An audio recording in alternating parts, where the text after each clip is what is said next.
इसमें पहले भी कई लोग गए बड़े बड़े पे, उनको वापस आना पड़ा पार्टी के अंदर। ये क्या गवाह है। मैं नाम तो क्या लूं लोगों के, परंतु आप जानते हो, देश जानता है, बड़े बड़े नेता पार्टी छोड़ के गए, वापिस आए। ये पार्टी का एक औरा है देश के अंदर, घर घर के अंदर है। आज भी एकमात्र पार्टी के सत्ता में हम नहीं है। एकमात्र पार्टी कांग्रेस पार्टी, जो पूरी देश के हर गांव में बसेगी, हर घर में बसेगी, मिलेगी आपको। बाकी पार्टियां सत्ता में तो है, उन लोग पूछते ही नहीं। नॉर्थ ईस्ट में नहीं पूछता है बीजेपी को, दक्षिण राज्यों में नहीं पूछ रहा इन लोगों को कोई भी। आज कांग्रेस चाहे सरकार में है या सरकार के बाहर है, हर घर में घुसी हुई है। कोई छोड़ के जाए कोई फर्क नहीं पड़ता है, जाए उसका स्वागत है, आए उसका स्वागत है। राहुल गांधी ने जो बात कही थी, नहीं भाई जाना हो तो जाओ, बाकी तो कम से कम लोग काम करें। आप चले जाओगे, जो आप पार्टी में रह करके भी आप अगर पार्टी बुराई करोगे, आपके मन और मस्तिष्क के अंदर पार्टी की बात नहीं रहेगी, उससे ज्यादा नुकसान है पार्टी को। इससे अच्छा आप जाइए बाहर। तो राहुल गांधी ने भी बात कही थी। मैं समझता हूँ कि ज्यादा इन बातों को चर्चा नहीं करनी चाहिए। मीडिया चर्चा करता रहता है, इंटरव्यू ये आधा उनको बिगाड़ देता है। हम तो कहते जाने वाला भी स्वागत है, आने वाला का भी स्वागत है। गणतंत्र दिवस की शुभकामनाएं प्रदेशवासियों को। प्रतिवर्ष ये दिन हमारे लिए एक नया उत्साह, नई उमंग लेके आता है। इतिहास बनाया कांग्रेस ने। महात्मा गांधी के सानिध्य में जिस प्रकार से पंडित नेहरू ने, सरदार पटेल ने, मौलाना अबुल कलाम आजाद ने, अम्बेडकर साहब ने जो संविधान बनाया, आज 75 वर्ष हो गए। अमृत महोत्सव तो मना रहे हैं, पर जो संविधान निर्माण हुआ, मुल्क आजाद हुआ, त्याग बलिदान कुर्बानी हुई, उसके कारण संभव हुआ। और 75 साल का सफर तय करते करते आज हम कहाँ के कहाँ पहुंच गए हैं। फिर भी हमारे कुछ देश के नेता उसको नकार रहे हैं। इससे बुरी बात क्या हो सकती है। अनफॉर्चुनेट है देश के लिए कि देश और दुनिया जानती है हिंदुस्तान आजादी के वक्त क्या था, हम कहाँ पहुंच गए। ये गणतंत्र दिवस वो बातें में याद दिलाता है, संकल्प लेने का वक्त देता है कि आने वाले वक्त में हम लोग और मजबूत करें संविधान को। आज संविधान हो चाहे लोकतंत्र हो, उसके लिए ऐसा माहौल बन गया कि पता नहीं क्या होगा आने वाले वक्त में। तमाम एजेंसियों पे दबाव है देश के अंदर, चाहे जुडिशरी हो चाहे अन्य एजेंसी हो। अशांति का माहौल है, अविश्वास का माहौल है, तनाव का माहौल। हम बार बार कहते हैं कि प्रेम, मोहब्बत, भाईचारा, सद्भाव होना चाहिए आपस में देशवासियों में, सभी धर्म, सभी जाति लोगों में, जिससे हम लोग और मजबूत हो सके। इस मुबारक मौके पर मैं फिर कहना चाहूँगा तमाम युवा पीढ़ी को जो हमारा इतिहास है उसका अध्ययन करना चाहिए। हमारे उन नेताओं ने जिन्होंने त्याग बलिदान किए, ज्ञात व अज्ञात, उन सबको याद करते हुए अपने फ्यूचर को बनाने के लिए, क्योंकि कल का भविष्य, देश का भविष्य उन पर निर्भर करेगा। युवा पीढ़ी में अच्छे संस्कार, संस्कृति, परंपराएं कायम हो, उस संविधान को सामने रख करके संकल्प लेके आगे बढ़े, ये मेरी शुभकामनाएं उनके प्रति भी है। सर, आपके कुछ युवा नेता तो पार्टी छोड़ के जा रहे हैं, आप कह रहे हैं कि अब आप ये कांग्रेस इतना बड़ा संगठन है, कांग्रेस एक आंदोलन की तरह देश के अंदर है। आज 135 साल का इतिहास अगर है, लंबा इतिहास है, तो आप सोच सकते हो कि इसके अंदर ये समुद्र की तरह है, समुद्र की तरह है। इसमें पहले भी कई लोग गए बड़े बड़े पे, उनको वापस आना पड़ा पार्टी के अंदर। ये इतिहास गवाह है। मैं नाम तो क्या लूं लोगों के, परंतु आप जानते हो, देश जानता है, बड़े बड़े नेता पार्टी छोड़ के गए, वापिस आए। ये पार्टी का एक औरा है देश के अंदर, घर घर के अंदर है। आज भी एकमात्र पार्टी के सत्ता में हम नहीं है। एकमात्र पार्टी कांग्रेस पार्टी, जो पूरी देश के हर गांव में बसेगी, हर घर में बसेगी, मिलेगी आपको। बाकी पार्टियां सत्ता में तो है, उनको कोई पूछता ही नहीं, नॉर्थ ईस्ट में नहीं पूछता है बीजेपी को, दक्षिण राज्य में नहीं पूछ रहे इन लोगों को कोई भी। आज कांग्रेस चाहे सरकार में है या सरकार के बाहर है, हर घर में घुसी हुई है। कोई छोड़ के जाए कोई फर्क नहीं पड़ता है, जाए उसका स्वागत है, आए उसका स्वागत है। राहुल गांधी ने जो बात कही थी, नहीं भाई जाना हो तो जाओ, बाकी तो कम से कम लोग काम करें।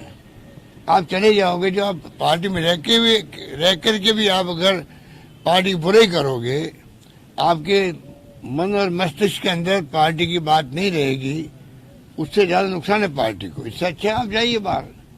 तो राहुल गांधी ने भी बात कही थी, मैं समझता हूँ कि ज्यादा इन बातों को चर्चा नहीं करनी चाहिए। मीडिया चर्चा करता रहता है, इंटरव्यू ये आधा उनको बिगाड़ देता है। हम तो कहते हैं जाने वाला भी स्वागत है, आने वाला का भी स्वागत है।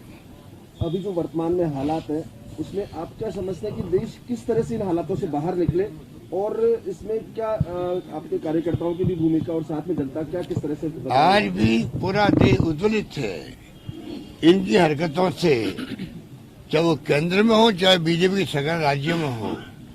आज सब जगह सरकारें जो है फेल हो रही है, जनता उद्वेलित है, इनके कारनामों को समझ रही है।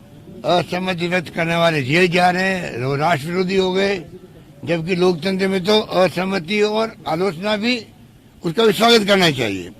इसलिए आज देश पूरा समझ रहा है, धीरे धीरे उनका ऑरा खत्म हो रहा है और जनता इनको सबक सिखाएगी। टाइम आने पर आप देखेंगे। चर्चाएं चल रही है सर। अब ये तो चर्चाएं चलती रहेगी, आप देखते हो कि आप खुद समझ सकते हो कि इनकी क्या अप्रोच है, क्या इनकी सोच है, वो सबके सामने आ रही है।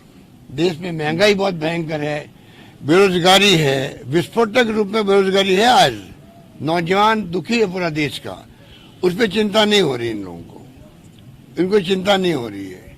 किसान बैठे रहे 1.5 साल तक, 1.25 साल तक, उसकी चिंता इनको नहीं है। तो लोग समझ गए जो वादे किए थे 14 के अंदर सरकार में आने के पहले, वो वादे को याद कोई करता ही नहीं इनको। उन बातों को वापस पब्लिक के सामने ले आके आ जाओ तो इनको कुछ हमें कुछ कहने की जरूरत ही नहीं पड़ेगी, जनता तो समझती है। धन्यवाद। गवर्नर साहब वाला जो आप कह रहे हो ना, ये गवर्नर साहब राजभवन से जो आपने ये जो बात उठी है, देखिए 5 एकड़ तक का कुर्की नहीं हो, इसलिए हमने सिविल प्रोसीजर कोड में हमने संशोधन किया असेंबली के अंदर और उनको गवर्नर साहब को भेजा हुआ है। वो गवर्नर साहब आगे भेजेंगे, केंद्र में भेजेंगे।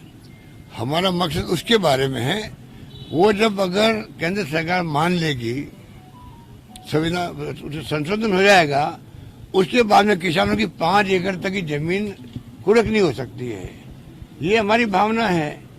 अब जो कोई विधायक का नाम जो है जिसके लिए कहा गया है, वो टेक्निकली वो नाम नहीं होगा, अलग बात है, पर कानून तो पास हुई ना असेंबली के अंदर, ये तो रिकॉर्ड के अंदर है। राजभवन नहीं जानते इस बात को, तो राजभवन ने कह दिया भाई कि नहीं, इस नाम का कानून हमारे पास नहीं आया, तो नहीं आया उनके पास में। वो सीवीसी का कानून जो संशोधन हुआ है वो उनके पास गया हुआ है, वो पेंडिंग है। ये बात हमने कहा। हम चाहेंगे कि किसी किसान की जमीन कुर्की क्यों हो, और 5 एकड़ तक कम से कम गरीब किसान है, अगर वो कोई कारण से डिफॉल्ट हो गया तब भी जमीन कुर्क नहीं होनी चाहिए, हमारी मंशा है। उस मंशा के अंतर्गत असेंबली में हमने कानून पास करवाया। आज भी हम उस पर कायम है, कल भी कायम रहेंगे हम लोग। और जो इस प्रकार से जो अभी कुर्की आई है कई जिलों के अंदर, वो भी इसलिए आई जो राष्ट्रीयकृत बैंकें हैं, जो केंद्र के अंडर में आती है, जो ग्रामीण विकास बैंकें हैं वो भी केंद्र के अंदर में आती है इंडायरेक्ट रूप में। उनके जो कर्जे हैं चुका नहीं पा रहे थे, और कानून कहता है इसलिए वो कुर्की निकल गई उनकी। इसमें राज्य सरकार का कोई दोष नहीं है। और विपक्ष को पूछो, कानून आपकी सरकार का, बैंकें आपकी है, केंद्र सरकार की है बैंकें, उसकी कुर्कियां निकल रही है, आरोप सरकार पे लग रहे हैं, राजस्थान के ऊपर लग रहे हैं। हमने कर्जे माफ किए, ये उसमें गलतफहमी पैदा कर रहे हैं। अरे इनके जमाने के कर्जे भी हमने माफ किए हैं। इन्होंने 50,000 तक कर्जा माफ किया, हमने अनलिमिटेड कर दिया। जिस किसान का कर्जा माफ 50,000 किया, हमने उसका 1 लाख 2 लाख 2.5 लाख जितना भी था वो सब माफ कर दिया। फिर भी जनता को गुमराह कर रहे हैं। हमने कहा था कर्जे माफ करेंगे, हमारी बैंकों के कर्जे माफ होंगे। जो सरकारी केंद्र सरकार की बैंकें हैं उसके माफ हम कैसे कर सकते हैं? आज केंद्र की बैंकें हैं, उनके लिए प्रधानमंत्री को रिक्वेस्ट कर रहे हैं, वित्त मंत्री भारत सरकार को रिक्वेस्ट कर रहे हैं, भाई आप आगे आओ। अगर इंडस्ट्रीज का कर्जा करोड़ अरबों का माफ हो सकता है उनका एनपीए के नाम पर, तो किसान का एनपीए क्यों नहीं हो सकता? जिनके तो 5 लाख का 10 लाख का 2 लाख का कर्जे होते हैं, मामूली कर्जे होते हैं। हम बार बार कह रहे हैं भाई आप भी आगे आओ। उसमें हमने कहा है हम उसमें भी अपना हिस्सा देंगे, उसमें अपना हिस्सा देंगे, पर सेटलमेंट करके आप किसान को मुक्त करो, ये हमारी मांग है। यूपीए गवर्नमेंट ने बहुत 1000 करोड़ कर्जे माफ किए थे, तो मोदी जी गवर्नमेंट क्यों नहीं कर सकती है? और गुमराह करें, पूरे प्रदेशवासियों को गुमराह कर रहे हैं। इनकी पोल सब असत्य बोलेंगे जितना ही लोग, जितने नेता बीजेपी के स्थानीय राजस्थान के नेता, ये सब एक्सपोज होते जा रहे हैं राजस्थान के अंदर, इसलिए बार बार चुनाव हारते हैं लोग।